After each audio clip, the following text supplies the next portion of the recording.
Malapit na bang ma-expire ang registration ng iyong sasakyan? O di kaya may bago pa kayong sasakyan at malapit nang ma-expire yung 3 years registration ng iyong sasakyan? I-share ko sa inyo sa video na ito kung paano i-renew at kung kailan pwede i-renew ang iyong bagong sasakyan o yung pa-expired na registration ng iyong sasakyan. So before anything else, intro muna tayo.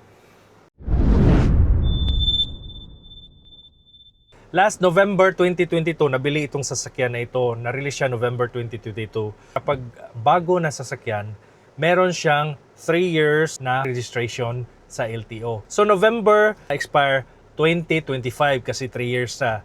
23, 24, 25. Supposed to be, ma-expire yung registration niya na 3 years is ngayon pang November 2025 or October 2025. Lumabas yung plaka, yung end 4-digit namin is 2522. So yung registration namin is ma-expire every February 2 of the year. Pagdating ng February every year, ma-expire yon. Ano nga ba ang masusunod? Yung plaka ba o yung nasa registration? Ang tama pong sagot niyan is yung plaka talaga ang masusunod. Kahit yung registration nyo is up to November 2025 kasi 2022 November nabili yung sasakyan nyo, pero dumating yung plaka, 2522 yung digit, so February 2 yung last 2 digit, yun yung bagong expiration date nyo. Medyo naguluhan ako nung una kasi sa OR niya, meron doon nakalagay, payment is valid until October 2025. At sa baba naman, meron din tatak na due for renewal February 2025. So ano nga ba ang dapat masusunod?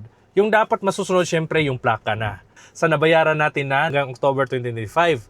Wala na kasi yung bagong masusunod na renewal date is yung February 2025. Ngayon naman sa pangalawang part ng video na ito, i-share ko sa inyo kung paano naman mag-renew. Unang-una, yung una mong gawin is dalhin mo yung photocopy ng yung ORCR. Kahit photocopy kasi renewal lang yon, pwede mo yung dalhin. Pagkatapos, pumunta ka agad sa pinakamalapit na emission testing kung saan ititest yung tambutso ng sasakyan nyo, hantayin nyo ng konti yung result ng emission testing. So, ang mababayaran ng emission testing is nasa 500 pesos. At kapag nakuha mo na yung paper na may result ng emission test mo, punta ka agad sa insurance mo, yung TPL, Third Party Liability Insurance. Ang insurance na yan is required yan kapag mag-renew ka ng registration sa LTO. Yung TPL insurance, kahit pa meron kang comprehensive insurance, kailangan mo pa rin kumuha ng third-party liability insurance. Required yon upon renewal ng iyong sasakyan. Hindi pwedeng wala yung TPL na insurance. Third-party liability insurance. Karamihan yung mga TPL na insurance, nasa paligid lang yun ng LTO office. Yung halaga ng TPL insurance is nasa 1,200 pesos.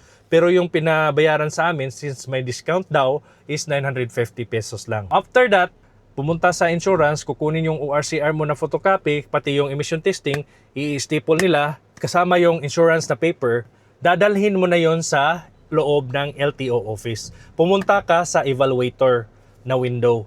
Ipapasa mo yon, tapos may instruction nun doon na mag-antay sa labas kasi yung sasakyan mo, i-evaluate nila. So mayroong evaluator na pupunta sa sasakyan mo. Ano yung mga i-evaluate? Unang-una yung headlight, yung signal light, yung wiper, yung tail light, signal light sa right and left sa likod, saka yung brake lights kung gumagana ba. Kasi kapag merong isang bulb dyan na busted, kailangan mo talagang palitan yon para makapasa ka sa evaluator ng LTO. So pagkatapos, itong sasakyan natin is bago naman, working naman lahat, wala namang dapat palitan, so pumasa yung sasakyan natin. Pagkatapos ng ma-evaluate yung papers mo, antayin mo na lang sa cashier na tawagan ka. Kung mababayaran mo rin sa cashier is amounting to 2,310 pesos. Yan yung amount na nabayaran natin. Napakadali lamang, yun lang yung after mo magbayad sa cashier ng 2,310 pesos. So, i-release nila yung resibo mo, yung OR mo, at saka yung CR mo na photocopy. Dali lang yan, lalo na kung pupunta ka ng LTO sa mga hindi peak hours. Halimbawa dito sa amin, yung peak hours is Monday. So pumunta ako ng Tuesday, hindi na masyadong marami yan. Sa emission, papunta sa insurance, at papunta sa LTO, napakadali lamang. Aabutin lang siguro ng 2 oras lahat. Unang-una, pumunta ka sa emission testing, 500 pesos yung bayad. At pagkatapos sa emission testing, dalhin mo yung papel sa insurance. Yung insurance naman is 1,200 pesos. So 500 plus 1,500 sa emission testing plus 1,200 pesos sa insurance, pero nakapag-discount kami, naka-discount kami na 950 lamang yung binayaran namin sa insurance. Depende kasi yun, yung TPL na insurance, depende yun kung meron silang discount o wala. Pagkatapos ng TPL insurance, dadalhin mo yung papel mo kasama yung insurance na papel doon sa evaluator sa loob ng LTO office, at yung time na yon i-evaluate na yung sasakyan mo. Pupunta kayo sa labas, titignan ng evaluator ng LTO kung working ba lahat yung mga basic ng sasakyan. Halimbawa, yung headlight, yung signal light, dalawa sa harap na signal light, yung wiper, sa likod naman yung brake light, tapos yung dalawang signal light sa likod kung working ba. Pag working naman, wala namang problema, walang dapat palitan, pasado ka agad sa evaluator at mag-antay ka na doon sa cashier. Antayin mo lang ng konti, tatawagin ka, ang babayaran mo naman doon is amounting to 2,310 pesos. So ganyan lang kasimple. Maraming salamat. Yung nabayaran natin is nasa 3,700 lahat. Overall na yon. So yun lang yung sinishare ko sa inyo. Maraming salamat sa panonood. Ako pala si Jay ng Frantic Dude Channel.